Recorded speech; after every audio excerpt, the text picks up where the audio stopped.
So I'd like to call this meeting to order, and uh, I just want to dive right into what we have going on.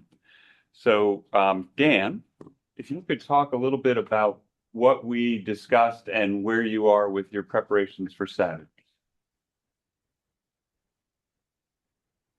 if you were to get on. Yeah, can do. What I can do is kind of walk through the PowerPoint presentation I sent out. I'm not sure Liz has seen it, because I sent it to this group of the FinCom members. But if I can share a screen, I can bring it up or talk to it, whatever you guys prefer. Sure, go ahead. All right, so let me bring it up. I don't know. Are you allowed to share? I'll know here in a moment. When did he send it? This Um, afternoon. at 10:20 a.m. Today. Got it. Okay. Haven't seen it yet, but that's cool. All right, so let me do this. Start this. Slide this over. And now do a share screen of Initial draft presentation, 10:33. school budget. Why is it not coming up? Initial draft presentation. Let's see. Let me try again. Doesn't show. Oh, there it is. Okay, now I got it. I see an email. I don't see a presentation, but that's it. There's a PDF attached to it. Okay, we see your slides. You see the slide. All right, what I'm gonna do is turn on to make it bigger. Turn on slideshow. Yeah. View. Oh, where'd it go? I thought that was under the view section. I should be. Sometimes also oh, there you go. That works. Yeah, just have to give me a moment. So anyway, so this is just a title page. So what I thought, based on conversations I had with Brian, and what he saw, heard from the school committee was basically these questions. Why do we have a 10% policy on free cash stabilization? It's a policy that the finance committee and town council, I think town selectmen before them, have had for a number of years. They question the accuracy of local receipts in terms of the forecasts and so forth of what's going on, how we're predicting things. They also, and Brian, please jump in because you're the one that heard this. They thought, or Doug thought maybe I was being performative in my forecast of free cash of when it was going to run out. It seemed, I'm not exactly sure what Doug was talking about, but what I did was try to answer the question regarding when we thought that free cash would expire. The other thing they questioned and had discussion about was major line item budget increases in terms of the budget versus actual spend. How do those compare? And I think, Brian, you said something along the lines of, well, we've given money back to the town.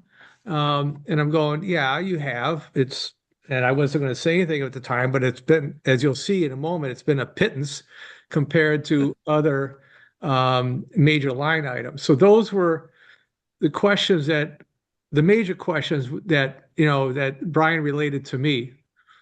And then the other thing I thought made a lot of sense to talk about is why is 2027 so much different than the past? Why are we in the dire straits, whereas, the last few years it hasn't been all that bad, because they have had big increases, well above the 4%, but we've been able to weather that. So why is 2027 different? Talk a little bit about the current forecast. And as I said in my note this morning, this is something I'd like to discuss at greater length on tomorrow night. and just to make sure that there's nothing missing. Are our assumptions regarding 2027 still good? We've been adjusting this forecast the last couple of months based on new information. For example, just the other day, Ed gave me a nice update on the GIC increases of not being, 15 or 18% like we've heard, but they've, scaled that back. And then the last item I want to cover with them is how important the school's budget is to our total budget. They always like to look at themselves as being only like 44% of the budget. The reality is they are a much bigger impact. And they started, I think, Brian, jump in here, is questioning, well, other departments, share health or in healthcare and so forth, and which is all true. But anything that when the school department sneezes, we all catch a cold. And that's the point I really want to kind of drive home as the other information. So the 10% policy, this is my understanding of really what it means. It's a rainy day fund. It's supposed to be used for in case of, boiler breaks or a school fire or, something catastrophic, that you got to have some money set aside. And on a personal basis, we all have some money set aside. One of the things that was drilled into me is that you should have at least 3 months worth of living income saved away in case, something happens. That's a GFOA standard, Dan.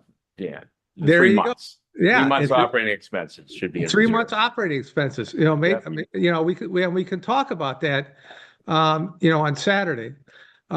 Standard & Poor's thinks we ought to be at 15%. We could talk about why that's the case. Our AAA rating is no longer. We're now at AA plus. And some of the things that were cited was the high borrowing for the high school. Our own, percentage now reserve is at 12%. We expect it at end of 26. At end of 27, we expect it to be at 9.4. And then just to remind the school committee is that, lower ratings means higher interest charges, and because of perceived risk, and it's going to cost us money, and it's going to be money that goes to, Wall Street, someplace else. So then to enhance that point, I went ahead and looked up the typical AAA rating for bonds issued for 20 years on $100 million. And what the annual payments would be, and then show the difference if we drop to AA plus, AA and A, in the terms of yearly difference, and then accumulative over the 20-year period. If we drop down to a rate of A, it's cost us an extra almost $4 million in interest charges that'll have to be picked up by taxpayers. So this is Just because the rating went down. Yeah, because the rating went down. Now you're spending extra $4 million in interest payments. Quick question, Dan, if I may. Yeah. The monies that we have borrowed already,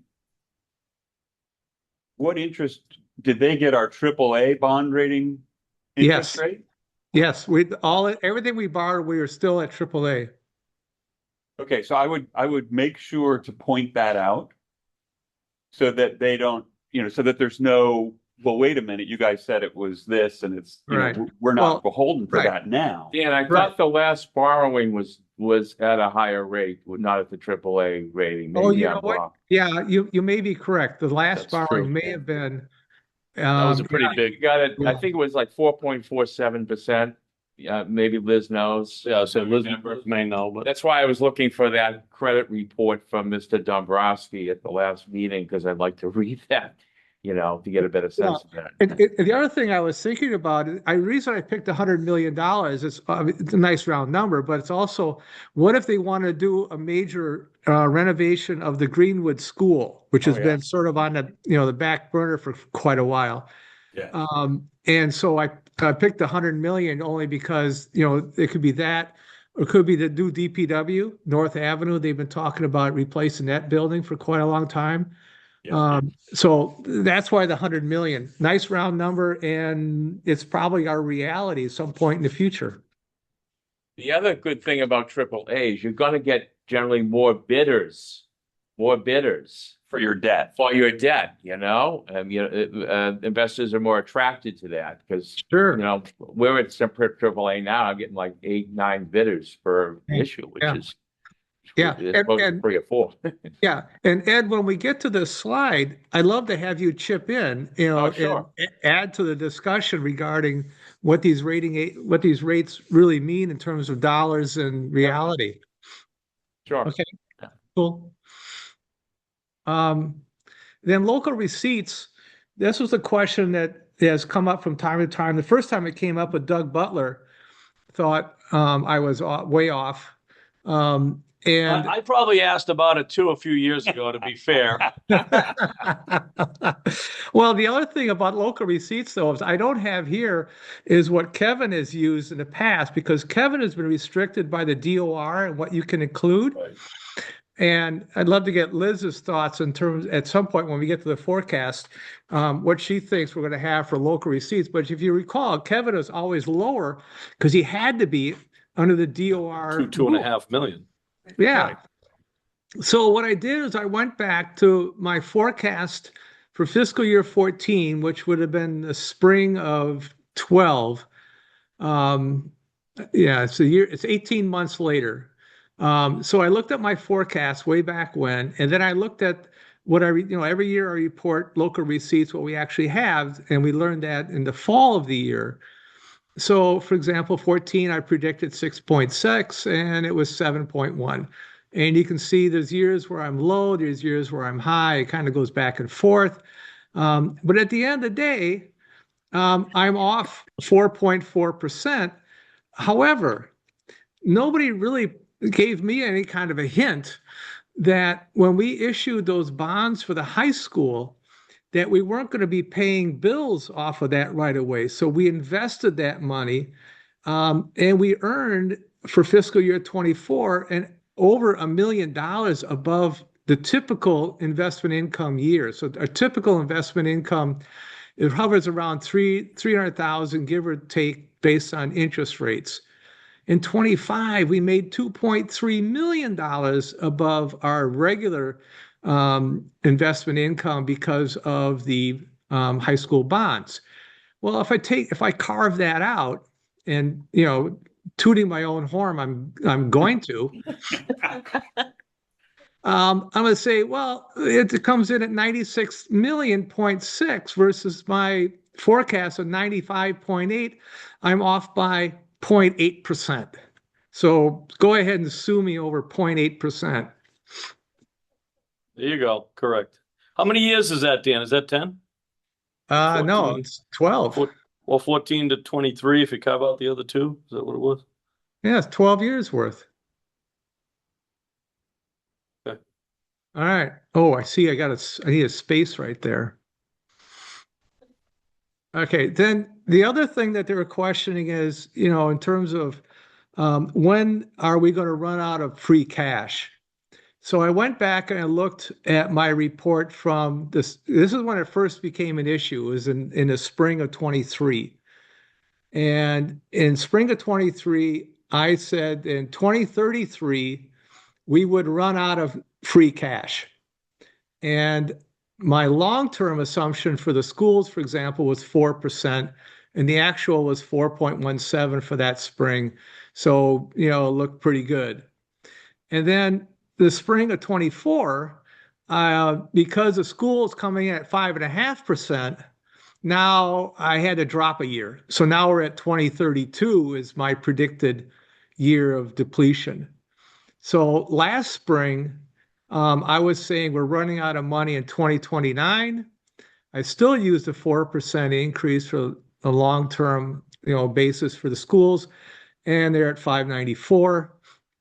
And as of 2 days ago, it's still 2029. That hasn't changed. But I can tell you that the negative amount, let me rephrase that. we'll run out of cash sooner in 2029, based on 2 days ago versus a year ago. And as you know, the school's asking for 571. I have a blank right here in terms of the school long-term increases. It's clear that I've been way too optimistic regarding them holding the line. And I thought you had adjusted that, Dan. You hadn't adjusted that? I thought we talked about you putting in a not bigger number not last on a year. no, not on a long-term basis. Okay. Short-term, yeah. Long-term, no. I still had 4%. Because again, All right. remember that our income only goes up about 4% a year. So if the schools are running at 5 or 6% on a long-term basis, all of our money will go to the schools. We'll have nothing left over. I understand. Yep. I just thought you had a bigger number in there. Okay. Because they're going to ask the question is, well, who made that assumption? That's some noise I've heard Yeah. regularly. Go Yeah. ahead. Well, Go ahead. as I said, this is why. And But I guess analogy, if you put it up to 5.5% or whatever the average is of those numbers, The years go down. it just happens a lot faster. Correct. oh yeah, Then yeah, we we run go, out. yeah, we go negative faster. Yes. Was the 4% an assumption it's net of whatever their spend is versus what they're bringing in from like the revolving funds? Like that was the net of that, right? The overall increase. It's Tax levy. it's tax levy. I'm Right. focused Whatever on it is, tax it's the levy. tax levy. So we had an assumption that they would somehow deplete those revolving funds into this and that would get us to the 4%. Was that kind of the assumption? No, I think the No. assumption was that we can really only afford 4%, and so Yes. that's what it should be. Yes, exactly. That's all we can afford. You got Prop 2.5. Prop 2.5 is going to limit us no matter what we do. That's right. Yeah. So They're providing too many services. yeah. Boy. So I mean, analogous to this is healthcare costs, and I'll get to that a little bit. But a lot of people are saying the healthcare cost, you should be assuming, 7 or 8%, for the next 50 years. And Right. if you look at healthcare as a portion of gross domestic product of the United States, it used to be about 15%. Now it's somewhere around 20 to 21%. If it really does go up 8% per year for the next 30 years, it turns into, I did the math, it turns out, 30 years from now, 70% of our gross domestic product is healthcare. I don't think so. It's not going to happen. Right. Anyway, so that's what's going on with that. Whoops, wrong way. Okay. So then they got talking about, budget versus actual spend. And I did a 5-year piece because of the size and so forth. I had to split it into 2 slides. But so what this shows is for fiscal year 21, the budget for general government, 2.8 million. What they spent was 2.6. They returned to the general fund $171,000, which represents 6% of their budget. Human Services returned 1683, 2%, 163, and on across. The schools returned 0.03% of their budget, $13,000 in 21. Whoopee doopie. The total 1.3 million, as my wife said, hey, no comments on the news. Okay, sorry, I was hon. going to say, the judge would at that point step in and say, no editorials there, counselor. So you're not going to record that in a minute? Yeah, motion And I accepted. quote, Fingers aren't moving. Yeah. So that was 21. 22, you can see at 2%, 1674 for human resources. And the schools, $4,255, 0.01% of their budget. 23, and you can see it in terms of totals, 150%, 119, 235, and the schools, 23 was their banner year, $400,000, 0.86%, but still lower than everybody else except the library by a hair and protection of police and fire, almost the same. And then 24, the schools went back to their 0.05% return, $27,000.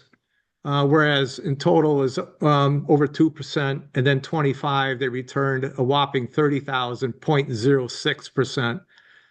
And if you do the averages across, the schools weren't even close to any other major group. I think what's noteworthy, and I'll get into the details on the next slide, is group health.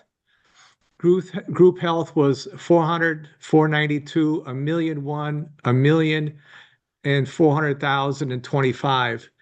And right now, what I'm hearing from town administrators and what I heard from others, the 400,000 for 26 is going to be closer to zero if we get anything back. And I'm looking at Liz to say, how much lower than 400,000 are we going to get for the group health?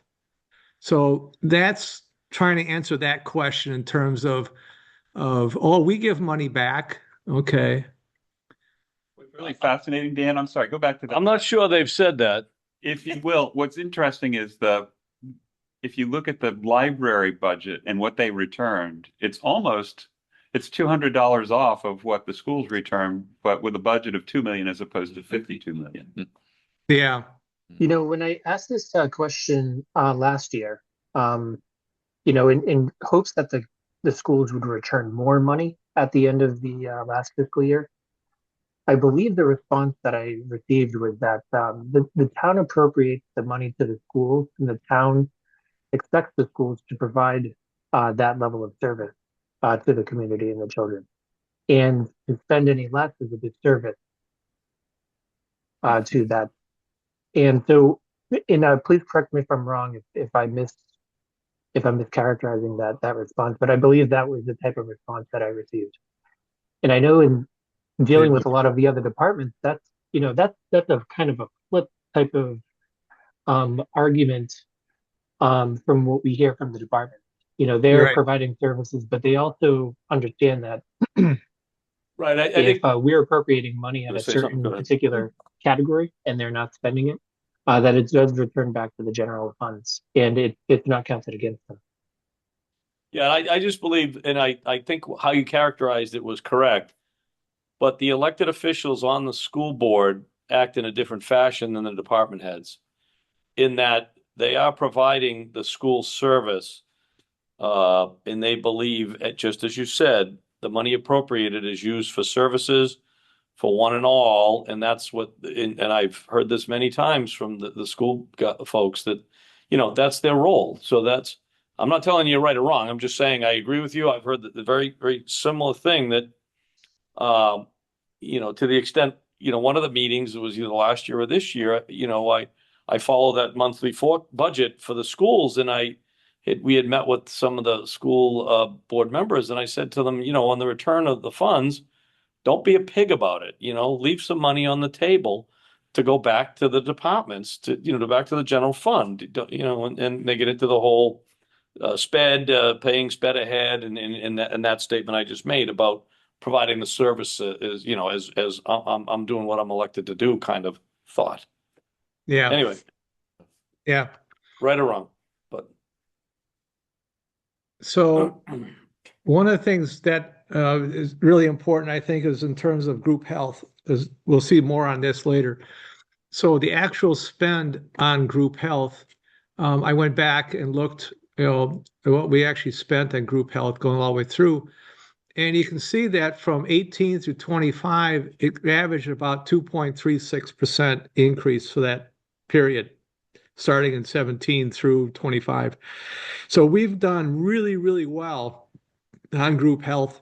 And that is, we saw that in the amount of money that was returned to the general fund through group health. But note that 2025 is at 6.11%.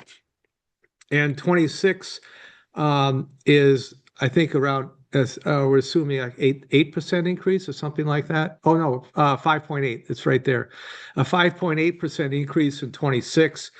And I threw in 10% increase on healthcare for 27 as a placeholder.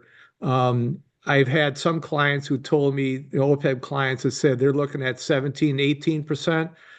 I know, Ed, you got some information, and maybe it might be closer. to Yeah, 8%. Liz, the final GIC rates came out today. I don't know if you got them. You can probably apply that to the number of participants per plan and come up with much a better number in terms of what the budget would be. Of course, you're going to have open enrollment as well coming up shortly in April, but we can get to a better number. Liz, are you there? I was trying to unmute, sorry. Yes, so we did get our final numbers today, and it comes out to be a blended rate amongst all of the plans that are part of the GIC for us at around 8.2%. 8.2. Okay. Yeah. All right. I will make that adjustment when we get to the forecast. Thanks, Liz. But 8.2 obviously is much higher than, our average for this time period. Yeah, I mean, this is really the golden goose, right? For a number of years, Dan. It has been, yeah. With It has, yeah. with Yeah.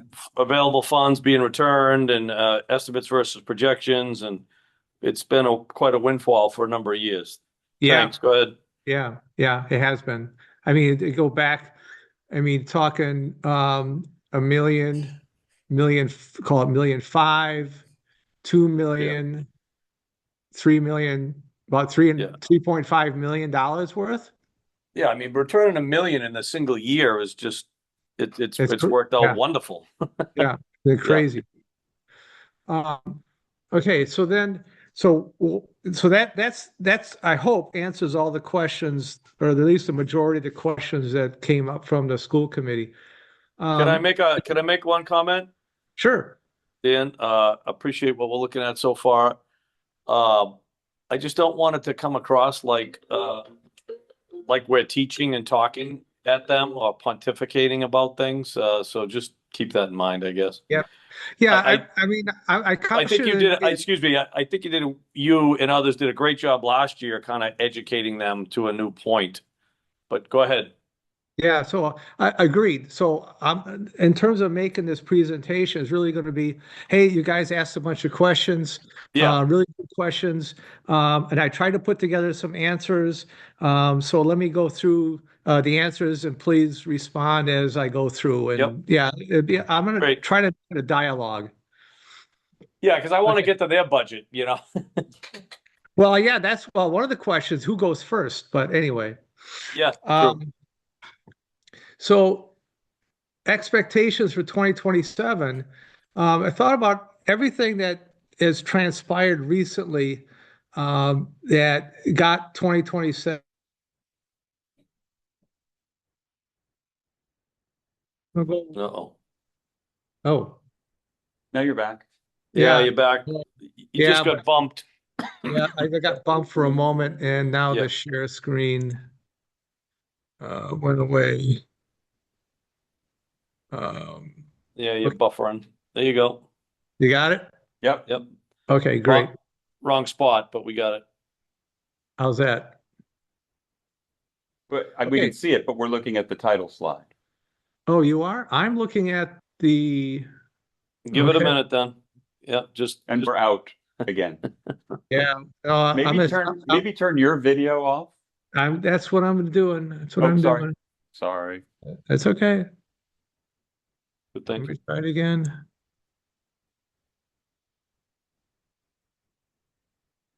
How's that? We are looking at fiscal year end 2027 expectations. Okay. So, and please help me if there's something I'm missing here. High school bond monies, we're not going to get any more investment return on that. That 2 million, the 1 million, whatever we get for 26, that's all done. ARPA funds, those are all done. New growth, everything I've heard from Victor and others, the huge increases that we've received the last few years are going to revert back to our normal, which is still high, 1.2 million. I remember the normal was about 750,000. Group health expected increase, I got to change that from 10% to 8 point. What did you say it was? 8 point something. 8.2, 8.2. Correct. I gotta write it down. Yep. 8.2. Okay. And you We- might have some from investments. Liz will probably talk about that when you're done. Because yeah, we are still I'm holding some assuming, money. right. I'm assuming, well, for 27, I think 300,000 total for all investment income is what I got. Because we have to, I mean, the school is going to be, well, the prediction is November will be when we get a occupancy permit. So at that point, I gotta believe we had to pay everything off in August, September, October, all the bills would be paid. Yeah, I'm sure there'll be some holdback, but you're right. It's not going to be the massive amount. Go ahead. Sorry. Yeah. It's all right. Anyway, new growth, 10% is gonna be 8.2. Overlay account, we took a bunch of money out of overlay, I think $600,000 or $700,000 Yeah. last year. We don't have that. Our OPEB contributions were 1.7 million in fiscal year 21. Right now I got 500,000, but I'm going to guess we're going to have to knock that down to zero for fiscal year 27, or at least delay until the fall and do a fall town meeting article to put some money in. If we spring maybe zero, and in fall we might find some money, put in 500,000. And capital. What I've been hearing is we're going to decrease capital from the 2,185 that we have now to something closer to 2 million. And Dave, if do you think you could also talk about why paying into OPEB is so important? oh, yeah, I mean, that goes back to why we got the AAA rating. One of the reasons. Exactly. Yes. Exactly. Oh, yeah, that's part of my talking points with this one. Yes. Okay. Good. I just want to make sure everybody knows what that is. OPEB? Yeah. I think everybody does in this group. No. Yeah, he's speaking about the meeting Saturday. Oh, I think the folks yeah. Saturday are aware of it, but you'll hit on it. Yes. Yeah, absolutely. And I also think I've been hearing a lot of, oh, we've done well, we're doing better than other communities. But Yes, we are. which is great. I just don't think that's a reason to stop, right? Like, I just feel like, oh, because we're ahead of the game, everybody keeps saying like we're ahead, so we're doing better than everyone else, but we don't want to fall behind either, right? So No, Liability is going to increase if health insurance rates continue. exactly. yeah. The goalpost. Yeah, it pains me to consider going to zero. Absolutely. But I don't want Yeah. them to think that's, a throwaway Right. item, like, well, if you need cash. Well, that's exactly it. Yeah, Exactly. yeah. And on top of it, because the GIC rates are going up, 8% or whatever it's going to be. Yeah. Goalpost going keeps forward, moving. that means the liability for OPEB goes up that much more. And by putting in a zero, we start losing ground. Yeah. Very good. So then I get Capitals. into projections. So this all came from my mega spreadsheet that you guys have all seen. So I just pull out important sections. So on fiscal year 27, and these are in thousands of dollars and Right. based on the major categories for department. Because the people have to remember, education is more than just our school department. It's also the VOC, the library, so forth. There's other stuff in there. And you can see, the big increases across there for education. General government, this surprised me when I first saw it. I said, why is general government going up so Yeah. much? And we can dive into that why, but it is right now. Now I don't have, and I'll say this, I don't have all the budgets yet. We've got many of them. We don't have them all. So some of these numbers, are real, and some are, estimates based on what we know so far. So And personal protection property, that doesn't have the COLA built in yet, does it? Or are you assuming? I put in an increase for police and fire on their contracts. Okay, good. I put Yep. in an estimate of what that will do. Sounds good. So that's 125 million there just for Right. that. Other costs to the debt fund. We're actually cutting back a little bit on the debt fund. Articles, I don't know what's going on with articles. That's a ballpark. State and county, I got from the governor's budget. And overlay has been 600 forever, 2 million there, 135 expenditures. Transfers to water, sewer, and light knocks tax levy down to 130 million, a 4.5% increase. So on the surface, 4.5% doesn't look so bad until I turn the next sheet. Income. State receipts, again, this goes back to the governor, 3.1% increase. Local receipts, going back to what I was saying earlier, minus 15%.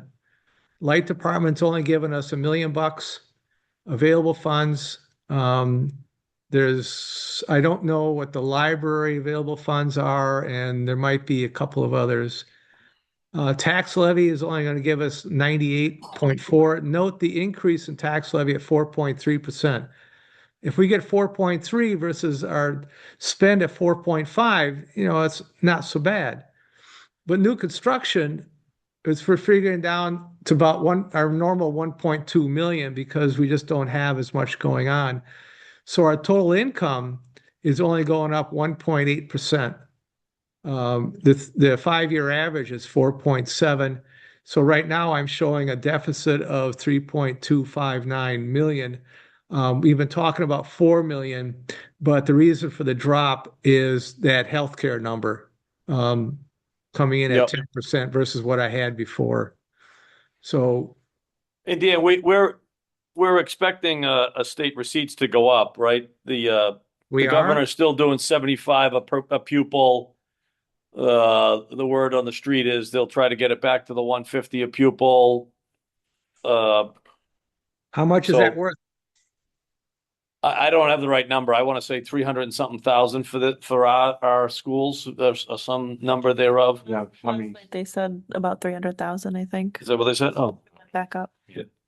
What are the odds of that coming through? Are they pretty good? Well, I don't think we need to change it yet, but I'm still encouraged that some of the income is going to look a little better than we have. The governor's budget has a lot of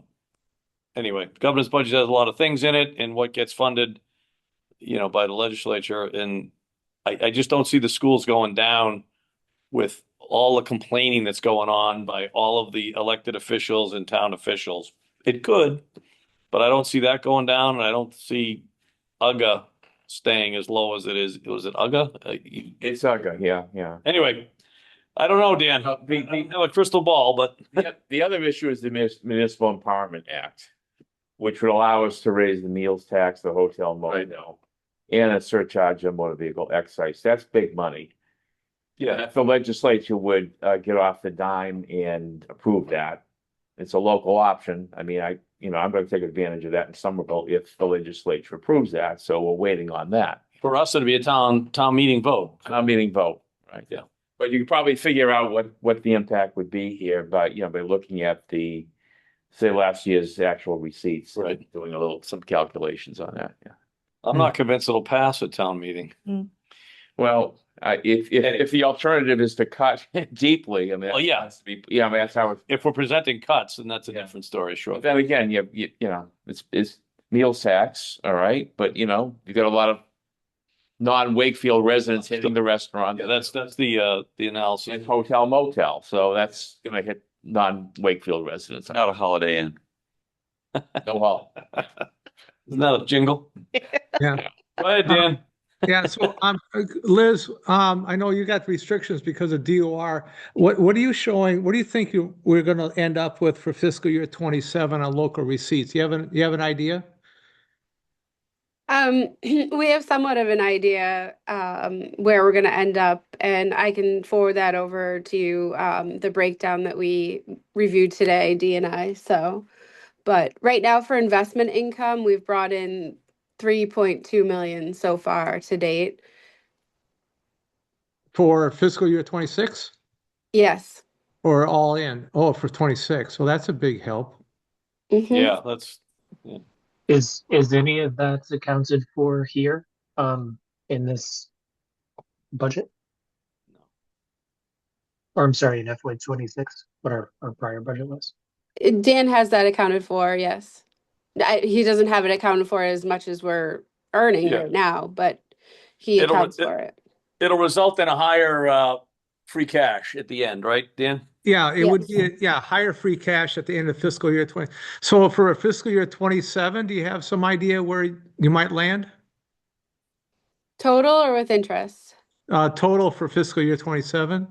I'll send you the spreadsheet so that you can see it. It's all broken out of what our estimates are. But again, very conservative.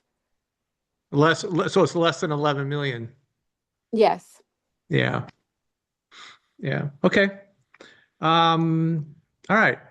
So, hopefully we can do it. Well, actually, where the tweak is going to come from is right here. Right. Because if we do get fiscal year 26, a higher local receipts than what I've got right now, this 11,429,000 will go up. So we'll see. Yeah, so that could make a difference. So And this is 27 just, is going to go up. yeah, and obviously in 27, 28, and everything else goes up. Yep. So 29 might not be negative, depending upon what Liz sends to me. So this just shows, going out to the future on free cash stabilization, because we're really not putting any money in stabilization. Forecast on a total tax levy budget. And then our reserve percentage going from 13.9, 12, 9.4, and on down. So basically that's what I'm looking at the moment. But after I get Liz's spreadsheet and I change the 8.2% for 10% on the healthcare, things will improve a little bit. That's what I was going to talk about. Great. I think, well, do I have any? Oh, the last piece. The last piece is on, just to talk a little bit about the importance of the health school department and what it means to our overall budget. And so their budget and their portion of tax levies across the top, which is, they're very familiar with, note is it's been increasing from 41% to 44.6 to 44.8. And then other related costs, where I've ballparked my best estimate of the impact of the school department on health, retirement, workers' comp, Medicare, OPEB, and unemployment. This is what it sort of means. And so, if they hire a person, for example, a new teacher, it impacts, all of those numbers under other related costs. And so if you add that all in, they're actually like $72 million for fiscal year 27. They represent 55.5% of the tax levy and 62.6% of the personal services within the town. The personal services is, the salaries of all the employees.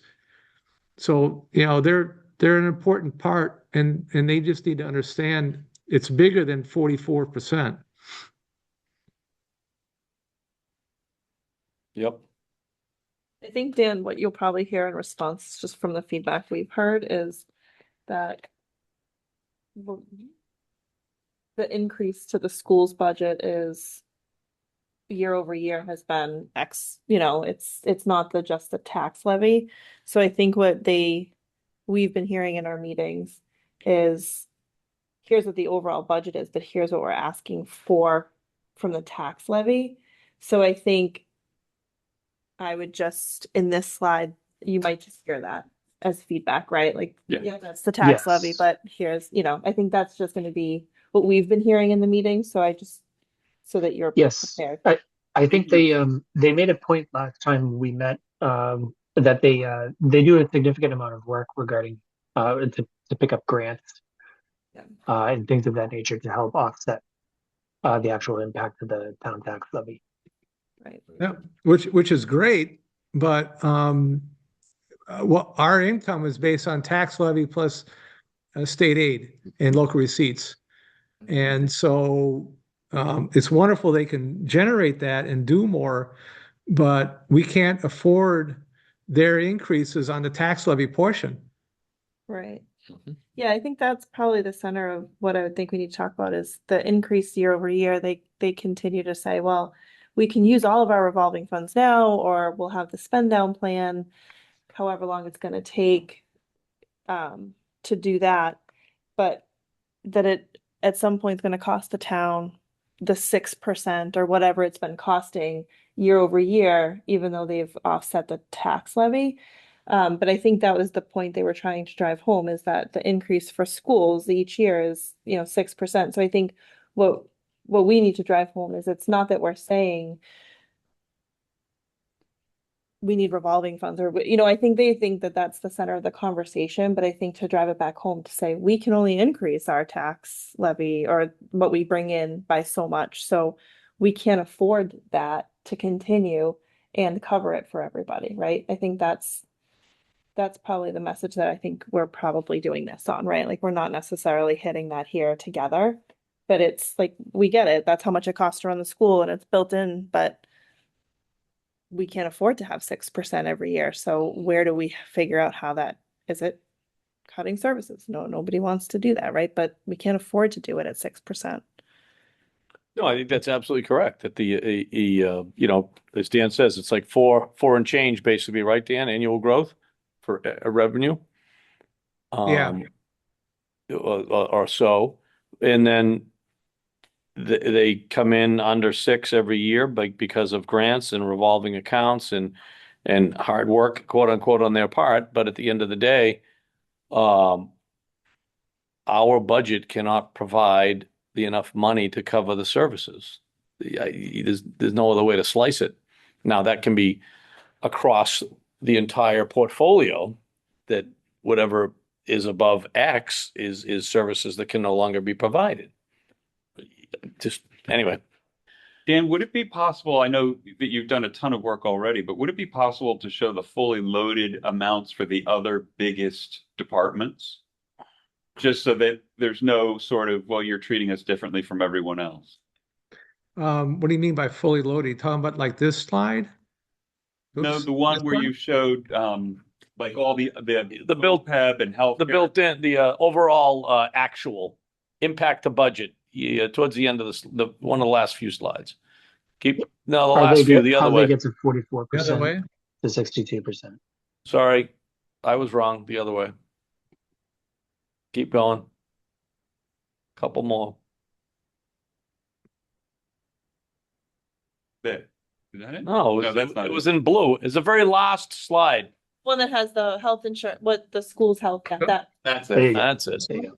So I knew I'd find it. consider that your sort of fully loaded slide, and the schools will, and they'll say that you're not telling the police department what their fully loaded amount is, or any other department. Well, I could. Well, I think we should. I think we should show them, here's the fully loaded percentages for the other largest accounts. Just so we're all clear. All I'd have to do is add a column, let's say for 27, right? I think the point is, this is a very worthwhile slide and very worthwhile information that the school committee claims to know, and we're just reiterating the facts. And the facts are this: no different than fire and no different than police, and having, without needing an extra slide, Dan, and a whole lot of work, be able to say, and the police is 28 million, but fully loaded, it's 39. Or you're just a second number to have. I don't know, Brian, if that covers what you thought. That's the idea.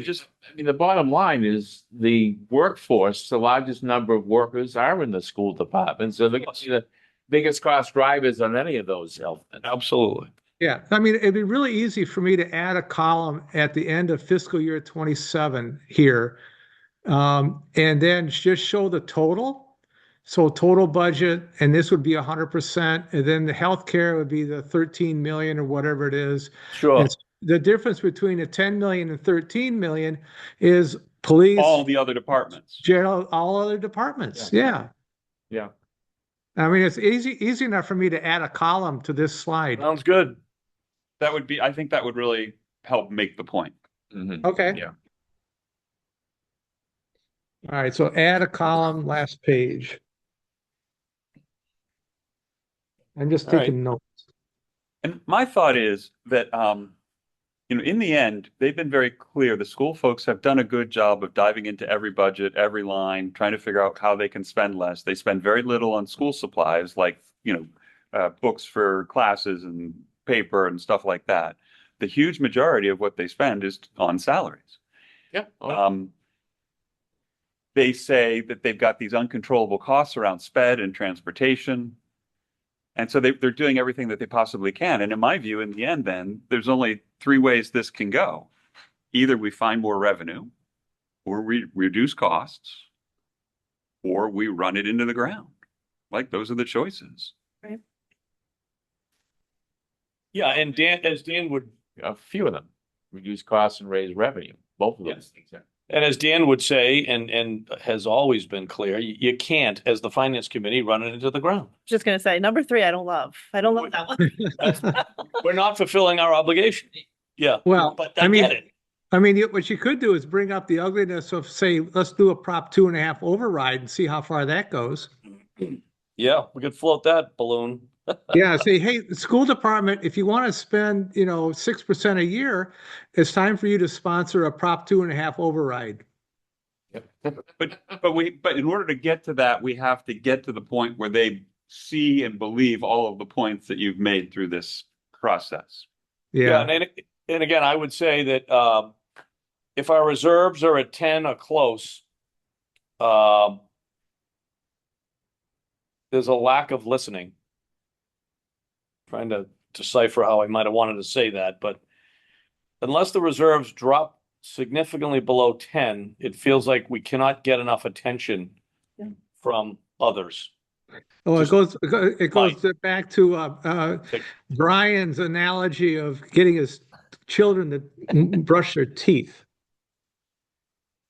Go In ahead, which I told Dan, I told my children, you got to brush your teeth or your teeth will fall out. One night, my son Aiden did not brush his teeth. Woke up the next morning, his teeth were all in his mouth, and he said, "Ah!" The long game. Oh yeah. Showed you, didn't he? So I don't know if you want to cover the agenda, Brian, or I just had a couple of things to hit on. Please. Dan, thanks a lot.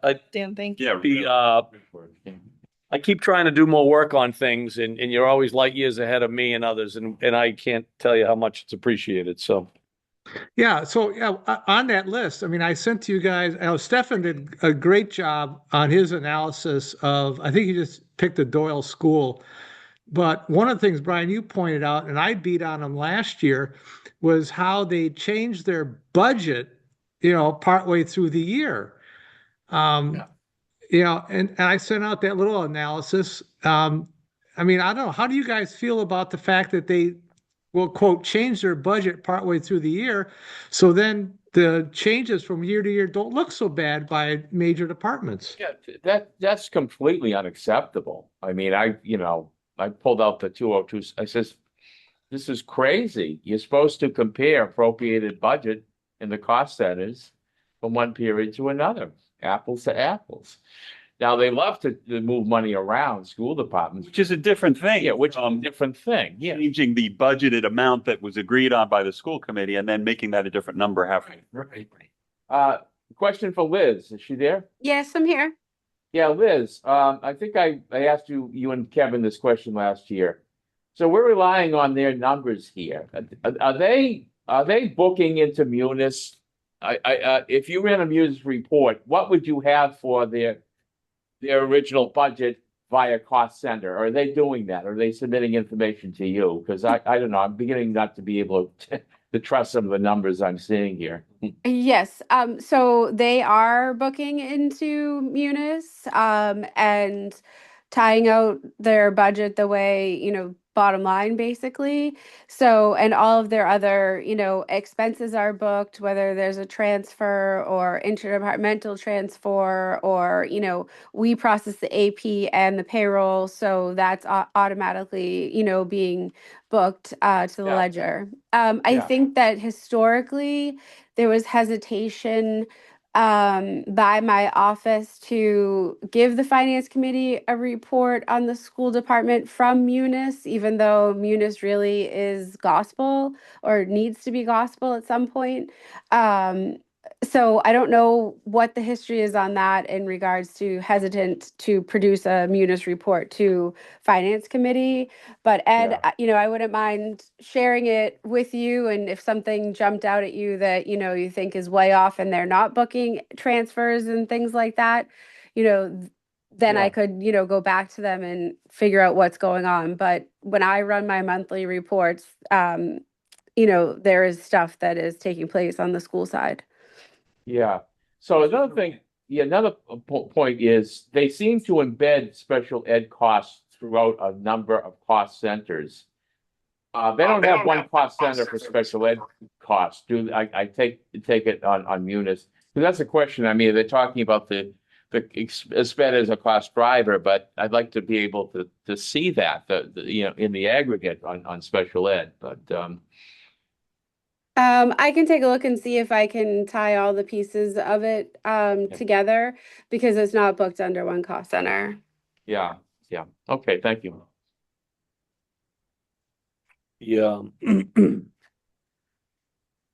I was, the one meeting I went to, I didn't make it to this past week, but I talked about their revolving accounts and the money available. So Doug called me back and I sent a sheet out either yesterday or today, which was the three major revolving accounts: school lunch, preschool, and Wakefield Academy.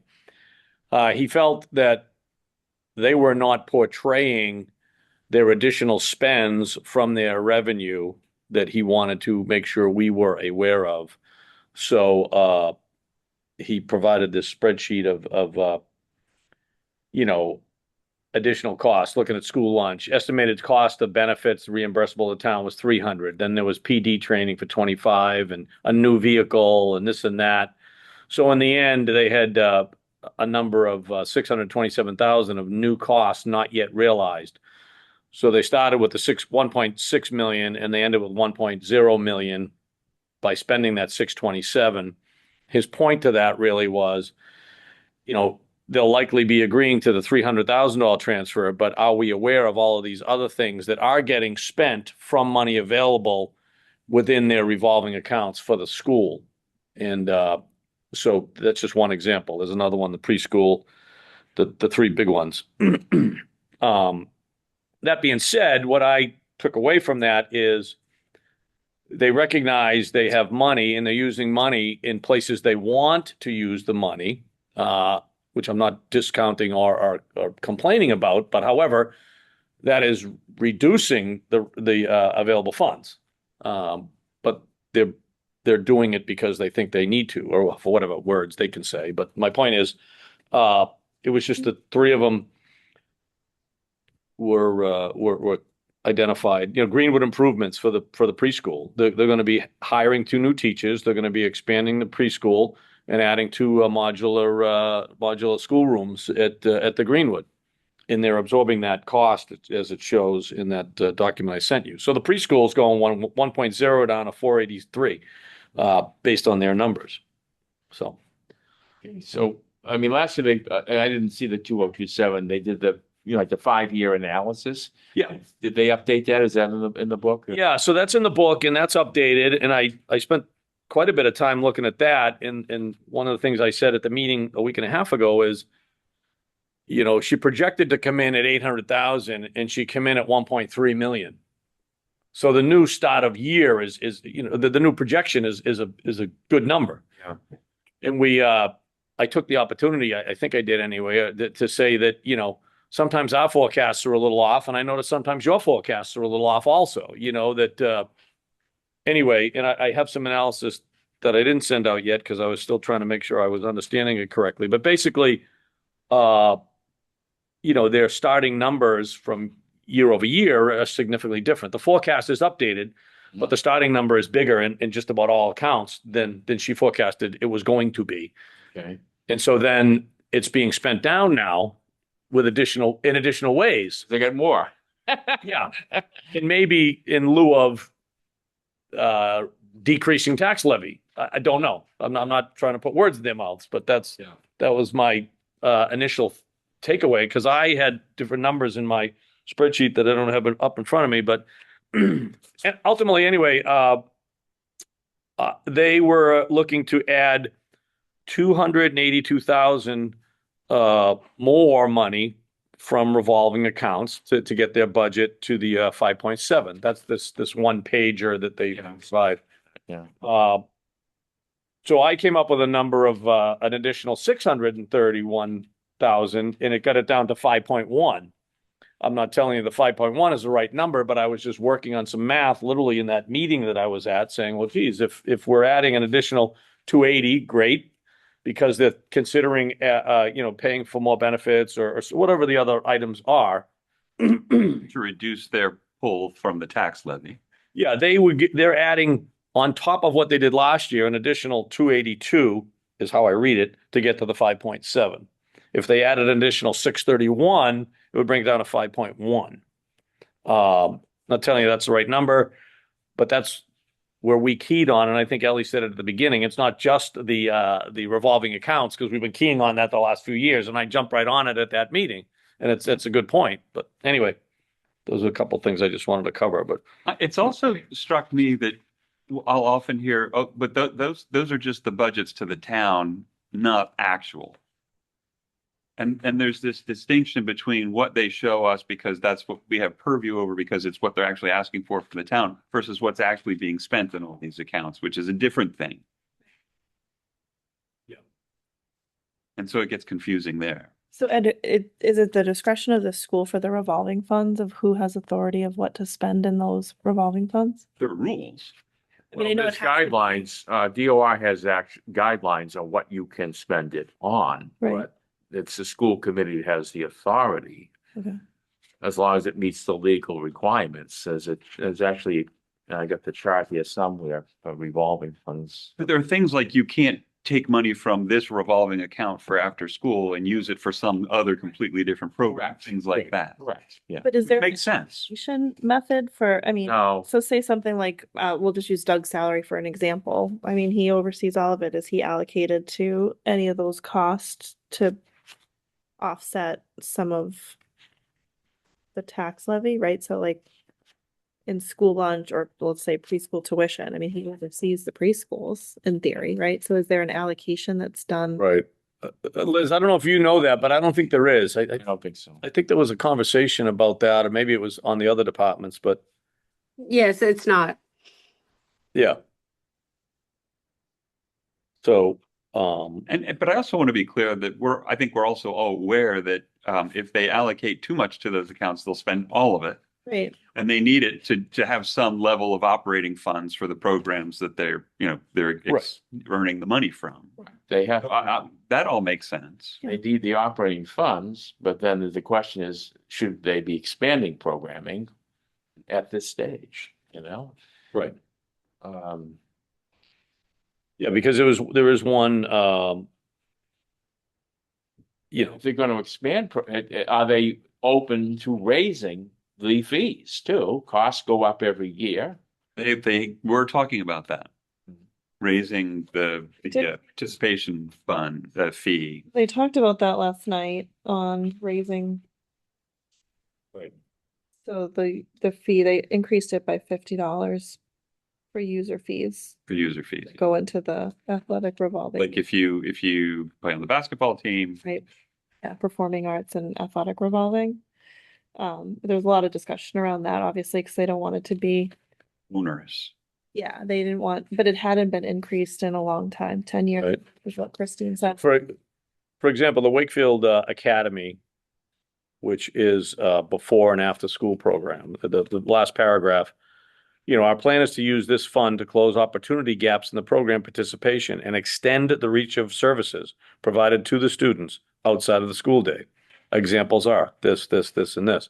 So I happen to tab that because it sounded like an enhancement to the current program. Now, if they enhance it and they make money and they're covering it completely, then what's the harm necessarily? And it's good for the town. But it was just an example of, potential use/increase. So, Does anybody know when their contracts are up? The teachers A, teachers B, and so forth? yeah, next year is the last year of the contract. Because I recall a conversation I had back with the school committee and Doug in terms of negotiating with the teachers A, of course, a big one, in that you just can't provide, a 3% or 3.5% COLA because steps and lanes are going to push it to, 5% or more. Yeah, it's actually the step in a lane is close to 7 and change. Yeah. So one of the things that we're gonna start working on them over the next 12 months is holding the line on the negotiations, because then it comes, oh, we have contracts, we're stuck, we have to do this, we have to increase it by 6% because we have a contract. It said, yeah. The problem is you guys didn't anticipate the increases when you negotiated the contract. You only looked at a COLA without looking at steps and lanes. Right. So that's a conversation I should start now. Yeah, go ahead, Ed. Did they add personnel during the course of the fiscal year above and beyond what was represented? Because that's something that happens a lot in school departments. I mean, we're looking at the bottom line here. So I don't think it was asked that way. There are no additions in the proposed budget. That's a good question. But they also will, if somebody retires, they'll hire somebody to take that place, of course. They'll have No new people. place. Yeah. If I don't know what the leave policy is for teachers, because I know I'm just seeing this where I'm working right here. They have a very liberal leave policy. Teacher goes out on a long leave, they hire a long-term substitute. What are they paying the substitute? If they're on board for some period of time, then they're going to get health insurance benefits. So you got the teacher out on leave with health insurance benefits and the sub long-term benefits. Those are, those questions I'm actually dealing with in Somerville right now, driving up costs during the course of a fiscal year too. I don't know. And Dan, I would definitely say, and it was brought up again at the meeting I was at, that they know who's moving up in the column. I don't know if that's the step of the lane, I guess it is. She knows, and she's accounting for that, and that's baked into the overall personnel increase, and it's 4.75 for contractual obligation. So it's 4.75 alone for the increase.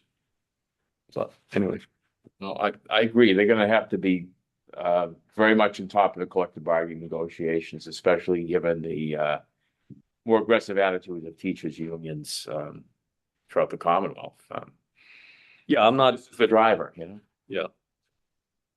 I just don't see how they're gonna rein in the MTA. I don't know. It's I believe what you say, and I agree with what you say. School committee members get scared. They don't want to strike. They don't want to strike, and they want to be able to get teachers to replace the ones who are leaving. And if you don't have, enticing salaries and or benefits, teachers will go somewhere else. Yeah. Mm-hmm. So the school lunch program, Ed, the end of FY27, it's projected to be 1.2. The end of FY28, it's projected to be 1.2. Mm-hmm. School lunch. This is from the new book. Okay. So those, again, just looks like an area of opportunity, but. Mm-hmm. Yeah, I saw them buying a vehicle out of the school lunch. Yeah. So, and he'll explain that Saturday, but they end up, I don't know, something about if lunch doesn't come or supplies don't come where they need to go, they end up trucking lunch around town in a school bus. Something to that effect. In the long run, probably isn't the most efficient way of doing it. Right, the vehicle's $80,000. So, Anything else that anybody has? Did they do a projection of the grants? Yep. And I never see where, where the net down is, what grants are hitting what cost center, I don't know, maybe it's in there, whatnot, but there's offsets, but where are they offsetting, right. Never very definitive about that. Yeah, I mean, actually, this grant page is not updated for projections for 27. It's only through 26. And is the circuit breaker reimbursement accurate? I mean, what they're portraying, so they can carry over from one year's circuit breaker allocation. And a side note to that, we're one of the most archaic states in the country that manage the circuit breaker the way we do, I guess. As in the give next year kind of thing. Yeah. I happen to hear that in my long drives every day about one of the few states that manage it and operate it in the way it's done. Now we have a special ed stabilization fund, correct? We do. That's part of our reserves. So, Well, is it part of the reserves, Dan, the special education fund? It's No, it's not. I didn't I don't think so. include it. well, is there a 100. possibility of tapping that through appropriation if we needed to? Oh, yeah. Well, that may be a tactic to think about. Who has control over that? Town meeting, I think. Well, legislative body, which would be town meeting. Right, Dan? Am I wrong? Correct? I think you're right. I think it takes a 2/3 vote. It is a 2/3 vote. It would be. You do. Is the question to reduce or remove the dollars associated with that line item? Sorry, repeat that? Yeah, that's stuff. I'm sorry, is the idea there to reduce or remove the dollars associated with that line item? No, I think go ahead, Ed. You can answer. It was your point. Well, you could appropriate, you could either appropriate it to the operating budget or expense that in the stabilization fund, certain amount of special ed expenses that are on the operating budget, whatever, whatever the preferred accounting method is. Use it to lower the potential tax levy. Yeah, right. Basically, that's what happens, yeah. Okay, so just to state in another way to help me understand this. So if those funds are not dipped into at the end of the year, that ends up flowing back to the general fund? No, special ed is a stabilization fund. That's not on the general fund. It's a separate fund that just is there And maintains its balance. and maintains itself while we replenish it after it's used. And it sits off to the side, if you would. It's not part of the free cash. It is a sped stabilization fund. Gotcha. It doesn't go anywhere else other than where the town meeting suggests it Right. goes or allocates it. Have we dipped into the sped stabilization fund? Yeah, we have. recently? We Yeah. did, not recently, but a couple of years ago we did. Yeah, 4 or 5. Yeah, something like that. And that was obviously voted at town. Yeah, they had some extraordinary activity in a particular year, and right, I think it was some shortfalls or something like that. Yeah. Yeah. Doug did mention that they haven't had to touch it recently. True. And they haven't had to touch it recently because the budgets, the proposal that they've been putting forth have included increases for sped enough to cover anticipated costs. That's the assumption. Yeah. They're not going to want to tap it. If they're going to want to put it on the tax levy as much as they possibly can, sure. It would have to be a, decision of the community here. If we're in a real tough shape here in terms of the deficit, it's happened. Question about the grants offsets. So for grants that we obviously receive, every year or most years at some sort of value.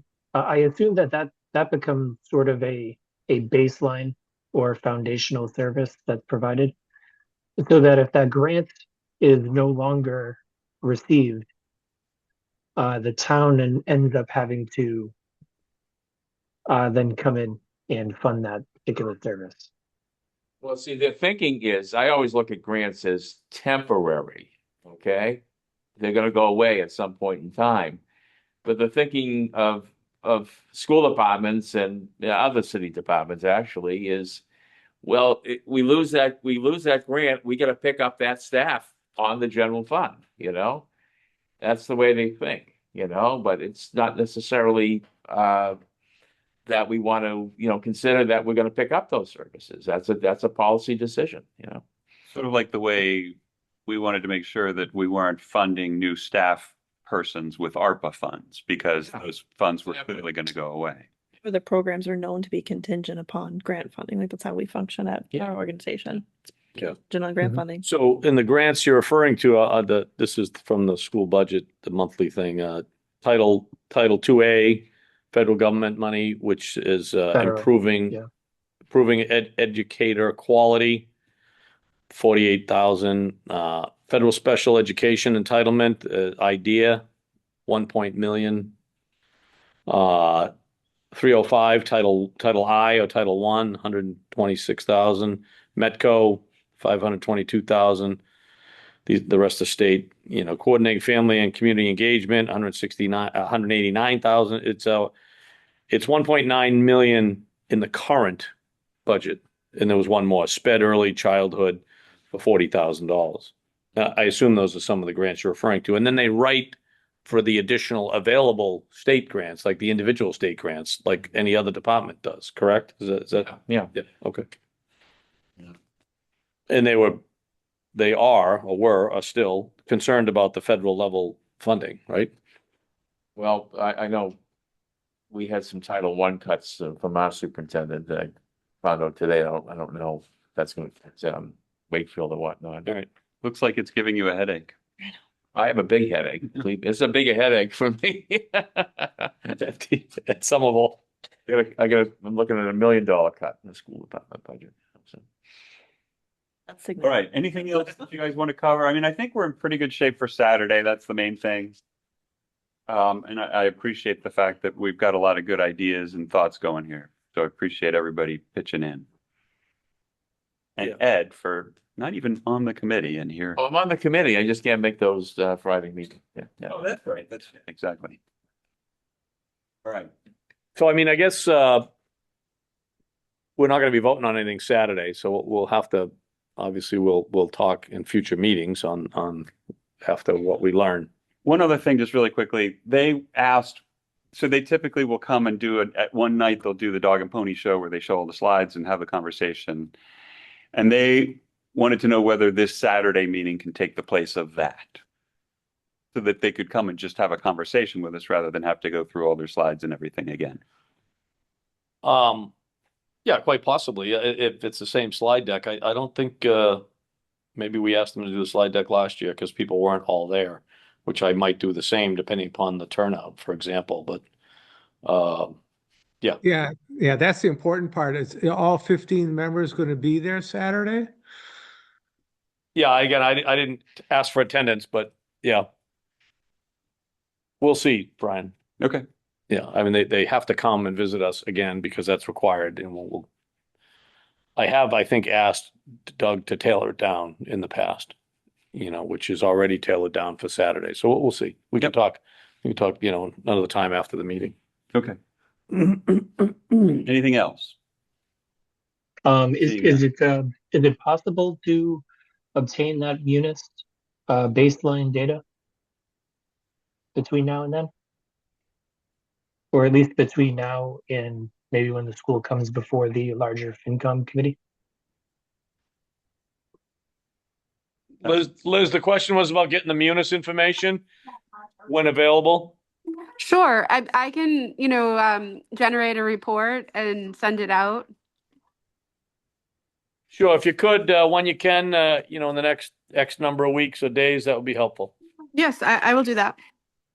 Thanks. Thank you, Liz. Okay. I'd be happy to entertain a motion. I'm really hungry. Motion to adjourn. Second.